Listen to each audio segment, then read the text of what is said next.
You're watching Public Affairs. Berkowitz is my name, and politics is our game. And we will be doing lots of politics and public policy this evening because we have as our guest Mark Glennon. He is the founder and executive editor of Wirepoints. That is, well, it does aggregation, he does curation. It is, call it a public policy-oriented organization. What is it Wirepoints does? Sure. Mark Glennon, founder and executive editor of Wirepoints. Thank you for having me, Jeff. We are a research, commentary, and news operation focused primarily on Illinois state and local fiscal problems. We're a policy outfit, is how the Wall Street Journal described us. Illinois, did you say fiscal problems? Illinois state and local state fiscal and local. problems. In particular, focuses on Chicagoland, but it's across the state of Illinois. Across the state. Fiscal That's right. problems, That's fiscal right. issues. That's right. You're not like a pro-life organization. No, fiscal issues. Fiscal we issues. stick to fiscal issues. That's just the facts. Right, just the facts, and we try to speak in facts, and we try to distill them down into language that common people can understand. We're finance people, but we try to translate it into workable, understandable numbers. So the number one issue facing Illinois is? We're broke. We're broke. That's like putting it as blunt as you can. Beyond broke. Beyond broke. Are we bankrupt? We would be by technical legal standards of insolvency, absolutely. Well, you would know because our guest today, he's a, well, Chicagoland guy. He grew up in Park Forest. Park Forest. He went to high school, Marian Catholic, right? Chicago Heights, that's right. Northwestern University, trained in political science and economics, right? Yes, that's right. Northwestern law, a lot of time in the world of bankruptcy and restructuring and venture capital in the law, 18 years, right? Right, University of Minnesota Law School, actually, but that's what, right. What did I do? I forgot Northwestern law, yes. Oh, yeah, sorry. Northwestern undergrad, University of Minnesota Law School. So sorry. Right. Okay. So, and then you went over to the dark side. You went from the law. Some would say you went to the sunny side. You left the law and you went on the business side of venture capital, right? Right, making early stage investments in technology companies. Okay. And then for the last 3 years, it's been Wirepoints where they focus on fiscal issue. He's just telling me we're broke. And so what that means when you say we're broke? The primary problem is the debts we've been running up, and the lion's share of those debts are unfunded pension liabilities. That's what's pushing out spending for everything else across the state, not just at the state level, but municipalities across the state are struggling. Many of them are putting 60, 90, 100%. Springfield's putting 100% of its property tax raise into pensions. It's an unsustainable situation, and it's worsening, and the numbers are worse than commonly reported. That's our primary problem. It's got to be stopped. So what we're doing today, we're taping this show on November 15th, right? Yes. November 15th. We are the February mayoral, the Chicago mayoral elections, February 26th. So we're taping it, I'd say, on the 15th. We've got about 3.5 months left till that election. And the reason why that's important, she said you focus on Illinois and Chicagoland issues, fiscal issues. See, Chicago's got a problem, right? Big problems. And if Chicago's got a problem, Illinois's got a problem. But Chicago is, in population, 2.8 million. That's about a quarter of the state, right? Exactly. And if you count Chicagoland, because some of this spills over outside the city of Chicago to the rest of Cook County, we're talking 5 million people. We're talking almost probably like 40% of the population. That's right. So we're talking really key stuff. And the engine, some people say, for growth, economic growth across the state of Illinois is what? The engine for economic growth across the state of Illinois is varied. That's one of our attributes. We still do have a diverse economy. Some things are doing pretty well, actually. The manufacturing economy is coming back a little bit. Tech is doing well. There are other things. So it's overstating to say Chicago is the engine for economic growth across the state of Illinois? It's a major factor, but it's not. You wouldn't say it's the engine for economic growth? Chicago is absolutely critical. Absolutely yes. critical. Right. Okay, so stop beating around the bush, Jeff. Let's get right to it. It's all pensions, right? It's all, the mess is in Chicago, the mess is in the state of Illinois. That is Chicago, the state of Chicago government, you know, pension mess. The state of Illinois, pension mess. Many villages and cities across the state of Illinois, pension mess. Could they just go home? I mean, basically, have I spilled the beans? Is this what the show is about? That's what the show's about. That's right. Okay. So we'll get to come back to the mayor's race and talk a little bit about the candidates and how they fit into the schemes. But the city's pension problem was caused by what? Because some people think, no, it's history, but some people think if we know the source of the problem, we may be able to know how to cure it. Sure, there's some semantics here. You know, a lot of people like to say, well, we underfunded the pensions. Of course we did. That should be self-evident. If we funded them adequately, there wouldn't be a problem. But the reason we haven't funded them, in good times or bad, regardless of whether the Democrats had total control over the state government or the Republicans, is because they are not affordable.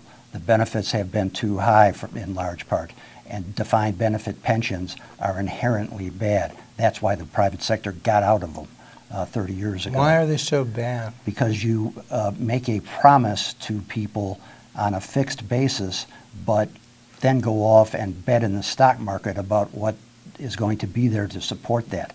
And it just doesn't work. It's a huge gamble. And people are living longer. There's all kinds of other factors that go into it. The actuarial accounting for them is opaque and difficult and unpredictable, and so that's why the private sector got out of it. So would you say 85, 90% of the corporate private sector, that's corporate, of the private sector is out of defined benefits? That's accurate, and those are legacy pensions that were created before 30 years ago when they got out of them. That's right. Yeah, and so I mean there's 10% at best of the private sector that still has defined benefit. Right. But probably of the jurisdictions that are in the public sector? All of them. All of them have this? Yes. Kind of strange. Why would that be?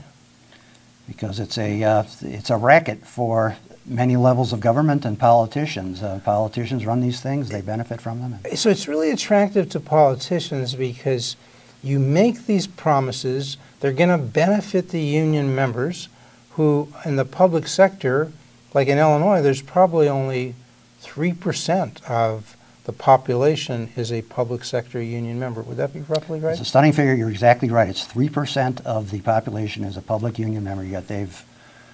And these benefits they're going to be paid out in the future, so the politician can make the deal, so to speak, now, but the payout comes later.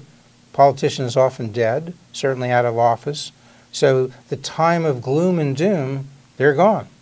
And meanwhile, why does the politician want to help the public sector unions if they're only 3% of the population? Because they get campaign contributions. So those numbers, those campaign contributions coming from a small number of people translate to a lot of votes. Because you take those campaign contributions and essentially you buy votes. Would that be? And they are. I know you're not political. You are a 501c3, right? We intend to apply to. Okay, one. you will be. Yet, yes. So you're not political. You look for the truth, and so you're not like anti-union, are you? No, my problem is with Illinois public unions. I generally believe in the concept. Well, are you anti-public sector union? In Illinois, they have far too much power. That's what I would say. And I think they procured these pension promises through graft, mistake, fraud. How do they get the power?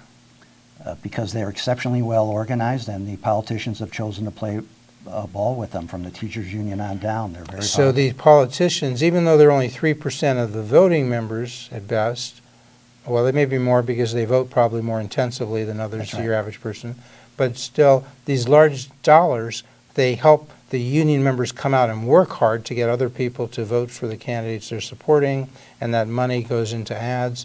And ads are important, right? Ads are very important. That's right, and they TV ads and on behalf of politicians. Yeah. Sure. You can look at the campaign contributions. It's public union money is very influential. And these, like the magnitude of growth, the people who have to pay, we want to say if you're a taxpayer and you're paying for these pensions, how has your income been doing? What's the rate at which their income has been growing? And what's the rate at which the pension benefits have been growing? Got any Any kind of Yeah, comparisons my there? partners have a research piece on that, and by any measure, if you compare it to inflation, expansion of wages in the private sector, there's just no comparison. The liabilities of public pensions have just gone through the roof. I mean, as much as 1,000% of some of those other benchmarks. So by any Say, measure, what's as much as 1,000%? 1,000%. I mean, The benefits have gone up expansion of benefits have 1,000%. gone up 1,000%. And how much has compared to some income gone other- up during a comparable period? Well, that's right. I'd have to look at the research piece on the exact, there's 5 or 10 different ratios. But I've seen some that are things, I there. think, coming out of your organization where you might say income has gone up 3 times, pension benefits have gone up in percentage terms 3 times faster than income. Does that sound about right? That is right. For a decade or two going back. Yeah, this is the research that the Wall Street Okay. Journal picked up, and Okay. it's true on a national scale, by the way. And your research, you got Ted Dabrowski there who focuses on this. He's the president of the organization. You got John Klinger who's a research. It's a relatively small organization in terms of for your impact, because the Wall Street Journal, which is not a small organ, small media organ, but they've been quoting you, and you got just like 3 people that are churning this out? Yeah, we're very pleased with the results. New York Times, Barron's, of course, the Tribune, and many others. So that's the problem, sort of. Large growth of pension, public sector benefits, relatively relative to that low growth in terms of income. So these things are underfunded. So the city pensions, there are 4 major pensions, they're underfunded, Moody says, to the tune of about $40 billion. Is that right? The 4 city pensions. 4 city pensions. Okay. And then Chicago, the state pensions are also underfunded, and Chicago has a share of that. If you're a Chicago citizen, part of your concern is you're going to have to help pay off the state pensions that are underfunded, and so your share of the state is about, Moody says, about $53 billion, right? Yeah, and you're going in exactly the right direction, Jeff, which most reporters don't do.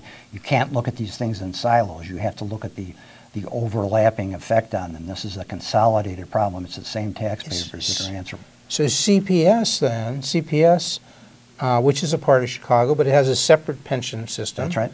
They're $25 billion, Moody says, underfunded, right? Yep. So we got this $42 billion for Chicago. We got 25 for CPS. We got 53 for the state. These are billions, folks. 53 billion. The state, the Chicago portion of the state, other, which is basically Cook County, Chicago portion, it's 8 billion. You add those numbers up, 130 billion. Right. Look it up, as Yogi Berra used to say. It's a fact. 130 billion. I have to say that, billion, okay? So my mayoral friend candidates, I don't have friends, but we're friendly to them. They come on the show from time to time. Paul Vallis has been here, Gary McCarthy, Willie Wilson. When I ask these questions, and like if Susana Mendoza shows up, giving her fair warning, we're going to say, how do you deal with this? You can't like say, okay, I'll find like 500 million here, because you got $130 billion hole. Now this is over 30 years, I understand. I'm not saying you have to come up with it all in one time. Well, let me interrupt and tell you, the 2 important points there. This is just the unfunded portion. This is not the gross promises that we've made to them. So this is how much we're just the unfunded portion, where we don't have money in the bank that we should have to cover these things. Secondly, well, you go ahead. Okay, so it's an easy thing. Pension benefits have gone up too high. They are over generous in the sense that if you looked at the market and the private sector, comparable jobs to police, comparable jobs, it's hard to find, but you can find comparable things to fire, because it's the police union, fire union for the city of Chicago, city employees, comparable jobs, what's known as the labor portion of that fund, that's, comparable jobs.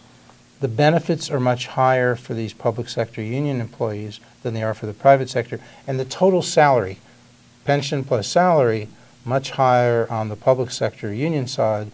So when people say this is a promise, I ask you, yes, it was a promise, but should we really think we're morally bound to keep it if somebody kind of gave too much, more than they got in terms of labor?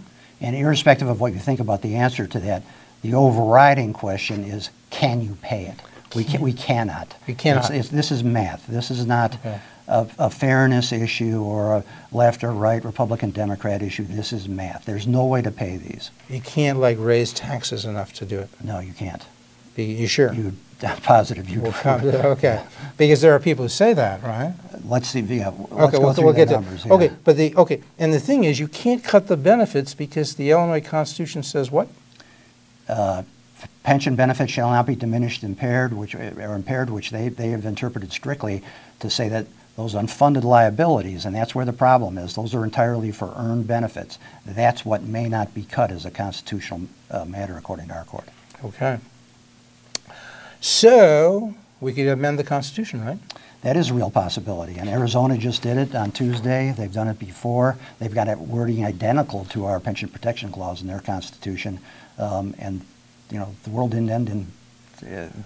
People aren't dumpster diving. The pensioners aren't dumpster diving in Arizona. But the mechanics are difficult. 60% of the state house and the state senate members have to vote to put this on the ballot. They have to vote for the wording to put an amendment of the Constitution to allow pension benefits to be diminished, to put that on the ballot, and then 60% of the people voting, once it's on the ballot, have to approve this, right? Exactly. And so the soonest, we're in 2018, soonest we can get it on the ballot statewide would be 2020, and then it might take some time after it's worked out as to how much you're going to diminish, because you're not going to have it exact amounts. You're just going to say you can diminish that, and then politicians are going to have to vote to diminish if they want to do this. So we're talking 3 or 4 years down the road, right? I don't think so. I think you could immediately adjust down the taxpayer contributions to the pensions based on the expectation that this is going to happen. There is no rule from the Supreme Court about how much we have to contribute every year. That would put this is important. That would put additional pressure on the system to get that constitutional amendment upheld. It would still be challenged in federal court under some theories there. But this would put the unions and everybody else on notice that this is where we're going, hell or high water. But so 2 years to pass the amendment, if it passed, but then somebody has to, in the legislature, vote to then diminish the benefits. That's right. And that might take more than a day or two, because the state house, the majority at least, maybe it's more, I don't know, but I assume it's a majority of the state house and state senate would then have to pass legislation approved by the governor to diminish these benefits. You could have that legislation ready to go. You could. And secondly, one way to amend the Constitution is to specifically reference some legislation you already have, which is what Arizona did. So there's different ways to go about that. And Bill Daley, who says he's running for mayor, right? He has said this publicly, that we ought to think about this. Is that right? Yes. Just one vague comment. He's the only one to have said anything concrete about it. I would point out also, amending the Constitution to allow the state of Illinois to diminish benefits of pensions. And all the municipalities. It's one provision that covers it. But is it only going forward? It doesn't allow you, or does it? Would that amendment allow you to then cut the benefits of things that had accrued? If you worded it that broadly, that's a decision to be made, is how far you want to go with that amendment. And you think that, okay, you think you can get that on the ballot, possibly, politically, it might be hard to do, but you're saying you could word it, and then the Constitution would allow that, and then, of course, somebody could challenge and say, this is contrary to due process in the federal Constitution, right? That's right. So that could hang it up. Yep, contracts clause. But would you recommend that wording be such that it allows benefits that have been accrued, so in a sense this is retroactive, that amendment? Yes, I would recommend that. You have to, again, you have those to do unfunded that. liabilities are all benefits already accrued. So it doesn't help just going forward. You got to check that $130 billion that we said for Chicago's share of these unfunded benefits. Right. That's $130 billion that's already accrued. Right. So you got to tap into that if you're going to deal with diminishing this. And let me interject one very important point here. Not all pensioners are greedy. There are haves and have-nots in this system. And when it comes time to make the actual changes to the system, I'm all for protecting the small guys. And that's one of the things that we need to be very conscious of, is making sure that this is done fairly, progressively. Okay, I just like hearing something. I don't know. Hold on. Stop. Okay. Okay, so that's amending the Constitution, and then, you know, people say, well, okay, if we had a progressive income tax, well, then we could tax the rich, and maybe we don't have to amend the Constitution, and then we could raise enough money by this progressive income tax that tax the rich, not the middle class, and then don't have to amend the Constitution, don't have to take away any benefits, promise made, promise kept. Does that work? Yeah. Well, let's look at the one concrete proposal, and I at least commend CTPA for putting some actual numbers on the board. They put out a Center for Tax and Budget Accountability, Ralph Martier presiding. Yes. Ralph Martier, union friendly. Their proposal would only raise $2 billion.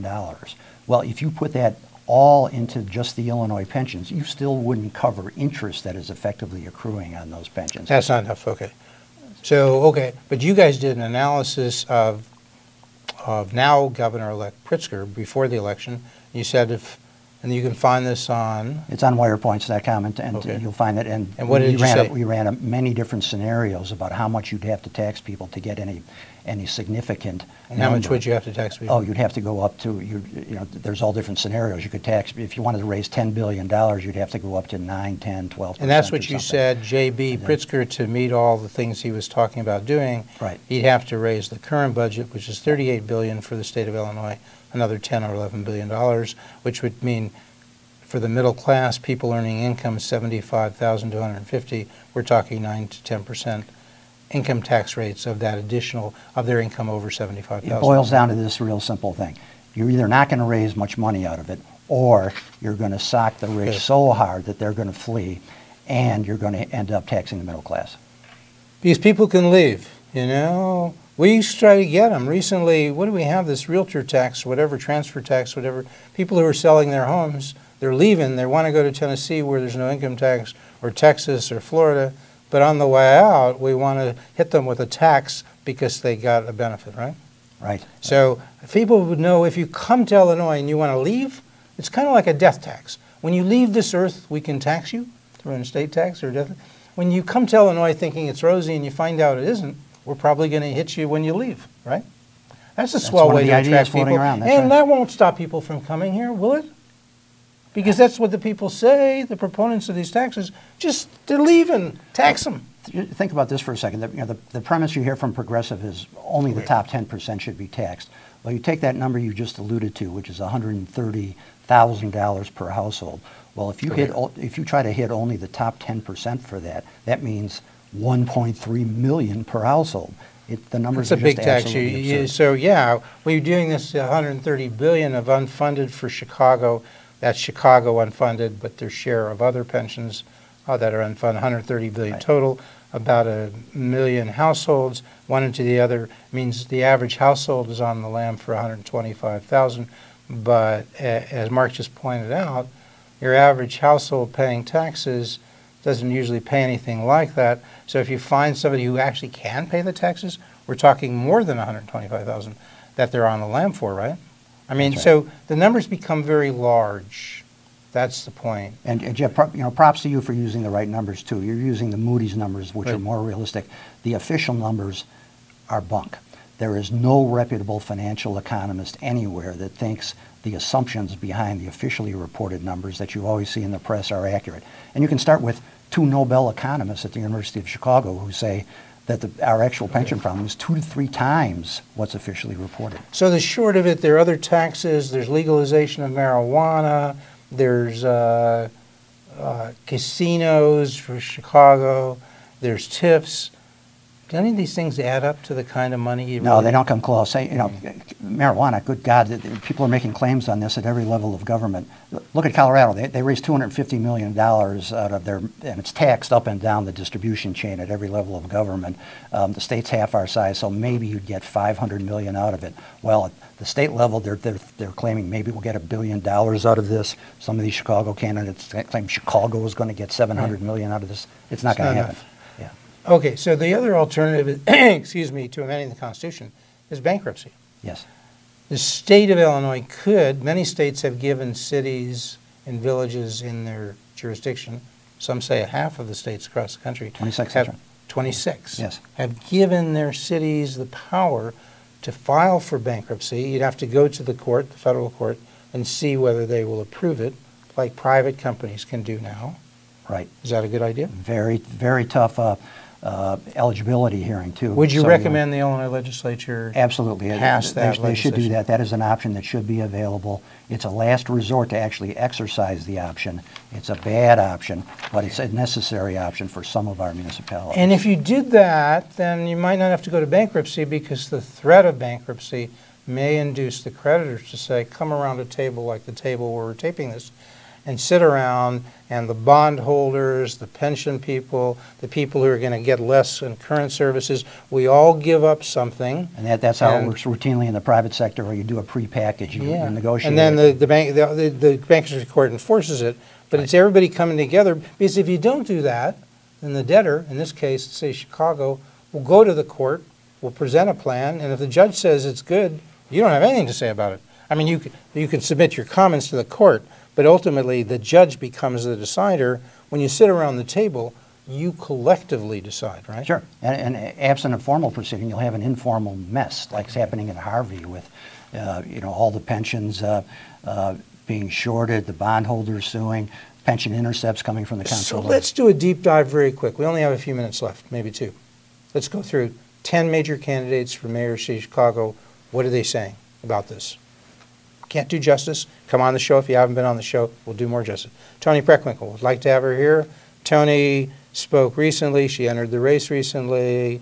When I say recently, November 15th, I asked her about this on the 14th. In 30 seconds, tell me. There is something called the statutory approach to dealing with pensions. Illinois passed a statute that says within 5 years, 2023, what has to happen? About $1 billion more has to go in. We go to an ARC payment at that point, which means supposedly a number calculated by the actuaries to get us to full funding at some point. It's phony, but it still would require another $1 billion. So Chicago paying $1 billion now, they'd have to pay $2 billion, and you're saying that still, in your view, that doesn't solve the problem for making the state of not even close. By the city's own projections, for making the city of Chicago solve it. Right, the unfunded liabilities would, even under their projections, would continue to grow up. And then Toni said to me, Jeff, the number is not billion. It may be what's required by this statute is about $500 million. Outrageous. You disagree? She would not find any actuary anywhere. Shame on her for saying well, that. we're fair and balanced. I don't say shame on you, but Toni, come on the show. We'll invite her. We hope you'll be here, and you get to judge. Okay. McCarthy, I had him on. He really didn't have an answer for this. You can watch the show. Nothing concrete, okay? So we shouldn't be spending more than we take in, okay? Not quite an answer. Paul Vallis has an answer along the lines we've just said. He says do the statutory approach. You do add $1 billion by 2023. He said that would solve it, right? You disagree? Yeah, props to him for being more specific than the others, and I hope everybody does get this specific, but yeah, he relies very heavily on a lot of more money coming from the state. That's not going to happen, I don't think. And very heavy expectations about revenue from gaming and marijuana again that I don't think is Willie Wilson, Willie, you'll see an upcoming show or show prior to you seeing this show. He says like legalization of marijuana, Chicago casino, doesn't quite do it, right? Bill Daley, we've mentioned, he talks about constitutional amendment, at least thinking about it. Amara Inya, we'll have her on. Dorothy Brown, I don't think she's got it. Chico says something similar to Vallis. Exactly. That's a good summary. Lori Lightfoot hasn't been here. I don't think she says. There you go, folks. It's a wrap. Yeah. Okay, so the main thing, you come back next week and every week to Public Affairs, so you will see guests like Mark Glennon, okay, from Wirepoints. And go to wirepoints.com because they tell you what? The truth. Come back next week to Public Affairs. You'll find more truth tellers.